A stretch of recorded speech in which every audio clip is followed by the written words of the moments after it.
Hyperstory, c'est un constat déjà que nous faisions depuis pas mal de temps.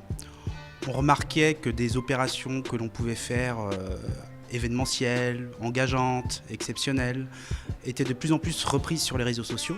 Donc ça a été un premier constat, c'est de se dire, mais au final, si les gens ont envie de relayer ce qu'ils voient dans la rue, il y a un concept à travailler. La deuxième chose avec Hyperstory, c'est se dire on passe de plus en plus de temps en dehors de notre foyer, on n'a pas toujours nos yeux sur notre écran portable, et en même temps il y a du contenu formidable diffusé sur le web aujourd'hui, du contenu qui est pensé uniquement sur le web. Donc la deuxième brique d'Hyperstory, c'est de dire au final, est-ce que ce contenu-là, il n'aura pas vocation un jour à être diffusé sur les écrans de Clear Channel?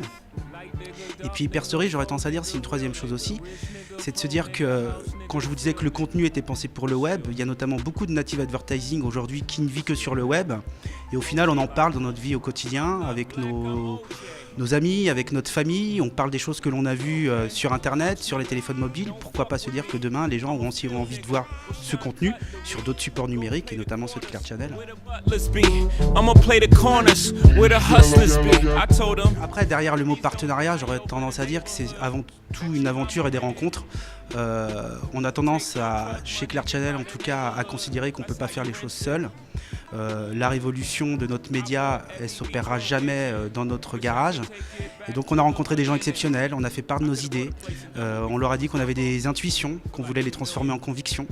Et c'est grâce notamment à des discussions et des rencontres qu'on a pu signer un partenariat d'exclusivité avec Brut et avec Monolith Partners. Donc Brut sur la partie contenu, vous le comprendrez, et Monolith Partners plutôt sur la partie native advertising et amplification d'audience.